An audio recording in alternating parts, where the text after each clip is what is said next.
Atau mungkin ada tidak sebuah ini aneh betul lah, ada momen itu? Alhamdulillah belum. Dan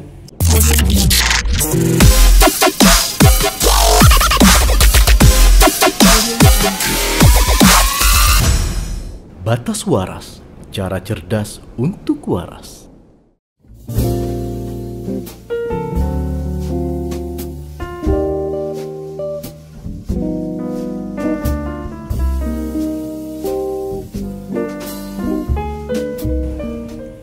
Well, kembali lagi di Batas Waras, cara cerdas untuk waras. Nah, di sesi kali ini kita melanjutkan percakapan bagaimana sang tukang foto mengawali karirnya dari kesukaannya, dari berangkat dari hobi menjadi profesi. Bang Yan, saya lebih nyaman manggil Bang Yan. iyalah, Campur Tuhanku. pemilik pulau, bro. Bang, dari hobi menjadi profesi itu transisinya di tahun berapa? Sebenarnya abang tidak macam mana nih, kalau nak dibilang profesi itu abang 100% menghasilkan uang dari apa yang abang lakukan kan. Tapi abang tidak begitu gitu. Karena fotografi ini kalau untuk dia ada genre-genre, kita genre dulu lah. Ini nih perlu tahu. Ada genre fotografi ini, ada berbagai tahap genre, aliran kata orang nih. Dia ada landscape, ada model, ada main di wedding, ada street fotografi, ada makro, dan lain sebagainya. Nah, kalau abang lebih kepada sekarang sesudah boleh dikatakan 8 tahun ini abang sudah menekuni dunia street fotografi jalanan. Alasan yang memilih abang untuk memilih style seperti itu? Alasannya tuh lebih kepada hubungan sosial. Abang tuh suka berinteraksi sebenarnya. Abang suka berbual dalam arti apa sajalah yang menurut abang nyaman gitu ya, yang tentunya positif lah kan. Jadi di dalam dunia street ini kita mengambil satu kehidupan orang, manusia dengan aktivitasnya di ruang publik tanpa direka-reka. Awalnya street fotografi ini tanpa direka, tapi semakin kesini dia berkembang. Semakin berkembang tergantung kebutuhan. Ada yang masih menjalankan hal seperti itu tanpa direka, tapi ada juga yang sedikit men-settingnya, paling tidak posisi segala macam. Karena gini, untuk kebutuhan mungkin. Karena kalau direka tuh tanpa direka itu lebih kepada momen. Jadi kalau untuk abang, menurut abang lah, momen yang abang mau disejalankan dengan waktu mungkin akan lama dia. Jadi meskipun kadang dapat, kadang tidak juga. Jadi abang lebih nyaman, waduh aku nak cepat nih dengan waktu kan, udahlah set sikit lah gitu kan biar dapat gitu. Tapi kalau tidak terbentur dengan waktu, momen itu ditunggu. Kalau macam di Tanjung Pinang nih kan abang udah tahu spot-spotnya di mana, terus latar belakang background seperti apa. Jadi dari rumah tuh itu foto tuh udah jadi di kepala dulu gitu. Jadi abang nak nunggu momen seperti apa, abang bisa karena terproyeksikan ya, karena ini kota kita kan, tempat kita gitu, tak ada masalah dengan waktu gitu kan. Paling waktu-waktu sholat lah kan. Tapi kalau dulu terus zaman jahiliyah lewat tuh bahaya. Nah bang, bicara masalah perjalanan memegang lensa ini, ada tak satu momen seumur hidup yang paling berkesan betul? Yang paling berkesan dari dunia hobi ini foto nih, paling berkesan tuh menurut abang ada dua hal sebenarnya. Paling berkesan tuh waktu dulu waktu awal-awal tekun belajar sekitar 2010 tuh lah. Itu abang sama kawan-kawan tuh pukul 4 pagi itu udah pergi Trikora. Pukul 4 pagi pergi Trikora. Mengejar momen sunrise. Oh, matahari terbit. Karena apa? Banyak orang punya foto sunset, tapi jarang yang punya foto sunrise. Bukan tak punya, makanya bilang jarang gitu kan. Tapi kalau udah jadi foto itu kan, kalaulah matahari di KBB laut itu kan, apakah ada perbedaannya atau sama aja bang? Ini matahari tenggelam ke matahari timbul? Pada dasarnya cahayanya beza. Oh, Beza. Kalau sunset nih dia lebih kuning kemerah-merahan.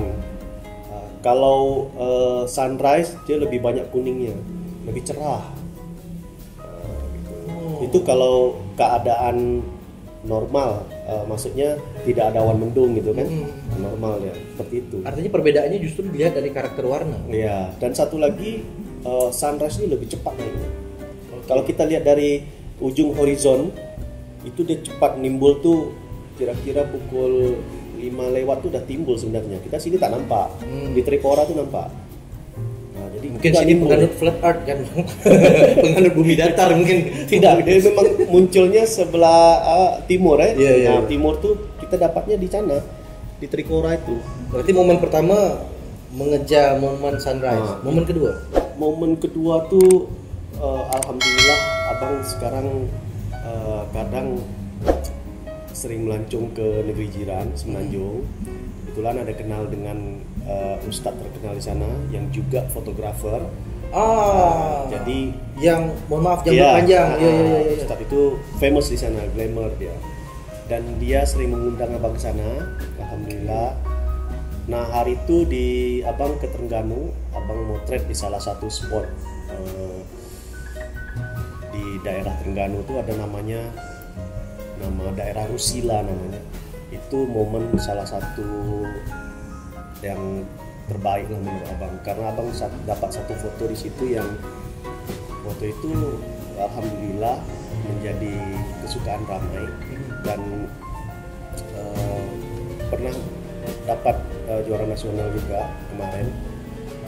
Itu momen yang abang tak bisa hilangkan gitu. Boleh kami tampilkan nanti foto yang abang maksud. Boleh, tidak masalah. Siap. Jadi dua itulah sejauh ini sampai saat ini. Kalau yang lain-lain tuh biasa-biasa aja Pak. Karena gini, dunia foto nih dunia yang enjoy, dunia yang menyenangkan apa seperti yang bilang tadi. Jadi untuk apa dibuat susah gitu ya Pak. Memang belajar foto tuh ada yang bilang susah, ada yang bilang tidak, gitu kan. Tapi kita hidup berkawan dan belajarlah dari kawan. Dan fotografi ini belajar lebih mantap tuh sambil praktek. Kalau teori aja, bang rasa teori itu hanya pening 25-30%. Nah bang, tadi ada dua momen yang paling berkesan. Kalau kita bicara masalah penghargaan tertinggi yang pernah abang dapat di dunia fotografi ini apa dan di tahun berapa? Penghargaan tertinggi, jadi gini, achievement abang, pencapaian abang di fotografi ini, abang tidak pandang dengan abang juara di ini, abang dapat penghargaan ini, tidak. Tapi kalau menurut abang, selagi abang bisa eksis berkarya, itulah pencapaian abang. Berarti abang masih sehat jasmani, rohani minda. Berarti abang masih bisa berpikir waras untuk berkarya kan? Betul. Itulah achievement abang. Kalau masalah yang lain-lain, misalnya abang ada dapat penghargaan dari salah satu website foto Rusia, pernah beberapa kali. Dari yang nasional adalah di Malaysia juga abang sudah ada dapat link di fotografi jalanan Malaysia FJM. Abang ikut pameran internasional ini tahun ini, alhamdulillah foto abang satu lulus kurasi ikut pameran foto di negara Kuala Lumpur Fotografi Festival 2020. Menurut abang Yohan, itu semua hanya bunga-bunga aja, bunga-bunga di dunia yang abang geluti. Sebelum kita masuk ke hakikat, kita ini kan orang Melayu nih, di tanah Melayu. Sedikit sebanyak hal-hal yang pelik dalam pikiran tuh mestilah terpikirkan oleh orang Melayu, apalagi di dunia foto-foto nih. Nah, pertanyaannya adalah berpuluh-puluh tahun abang pegang lensa, ada tak terfoto mendalah yang bikin bulu roma merinding bang? Atau mungkin ada tidak sebuah ini aneh betul lah, ada momen itu? Alhamdulillah belum. Dan jangan sampai pensiun nanti jadi. Jangan. Tapi kalau mau hunting ada jumpa ada kan? Mau hunting ada jumpa. Jumpa macam mana tapi nih? yang jumpa bukan abang. Ini perlu ceritakan juga. Okey. Menarik bang. Jadi gini, waktu zaman dulu bukan zaman dulu tuh selalu yang abang bilang pergi hunting sunrise pukul 4 WhatsApp Facebook belum ada tuh berarti ya? Ada, tapi tak seberiah sekarang. Jadi kami dalam satu mobil punya kawan tu lah, pukul 4 pagi ni jalan tempat yang gelap di daerah Kawal lah kalau tak silap abang. Jadi kami bercerita lah, ngekek-ngekek, ketawa-ketawa kan supaya tak ngantuk kan. Jadi ada satu kawan ni yang langsung tiba-tiba Astaghfirullahaladzim, dia langsung ucap gitu kan. Kenapa ni? Dalam mobil ni? Kenapa dek? Dia panggil abang Om kan. Om, nanti lah kita cerita. Kena siang sikit kan. Mana tak sedap ni kan. Yalah, kan gitu kan. Dah tiba di spot yang dituju, dah foto-foto, dah matahari dah naik. Kira-kira pukul 7 pagi, matanya balik. Ngapa dek tadi? Kan? Itu Om, tadi nampak kain putih lewat depan mobil. Tak ada, kau ni bukan. Ya Allah, untuk apa saya bohong Om? Tak ada untungnya juga saya kan. Betul juga kita ini. Jadi sudahlah. Jadi masih teringat ni Om tadi kan. Sudahlah itu bunga-bunga kita nak hunting ni. Hikmah dia apa? Suruh solat. Itu je. Yang lain alhamdulillah tak ada. Belum ada tertangkap kamera sebelum minta jangan. Soalnya di dunia fotografi ni lensa ni bisa menangkap hal itu. Dia ada teknik sendiri dengan menggunakan flash. Nanti ada satu macam kilasan-kilasan kayak cahaya. Itu disebut dengan orbs. Disebut dengan orbs. Menangkap vibrasi kuantum. Katanya benda itulah. Karena digitalisasi ini bisa menangkap hal-hal seperti itu.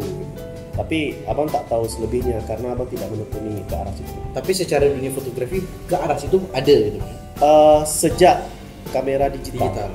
Lensanya berhubungan dengan dunia digital sejak itu bisa. Kalau di zaman analog, wallahu alam abang belum ada dengar pula. Abang dengar ni cerita ni sejak digital ni. Kita mau masuk ke sisi milenial. Karena milenial sekarang ni digital dah tak semahal dulu. Kredit 200,000 sebulan dah dapat. Betul. Banyak orang yang menggantungkan DSLR atau mirrorless atau apalah bentuk nama judul lensa itu, dia sudah mengakui diri. Nah, yang menjadi pertanyaannya adalah hakikat fotografer itu seperti apa? Tapi sebelum Abang jawab, kita saksikan dulu batas waras yang satu ini. Cara cerdas untuk waras. Budak sekarang memang dah terbiar. Seluar ketat nampak martabak coklat. Kalau dipandang jadi lemah semangat. Bergerak-gerak daging dan urat. Bergerak-gerak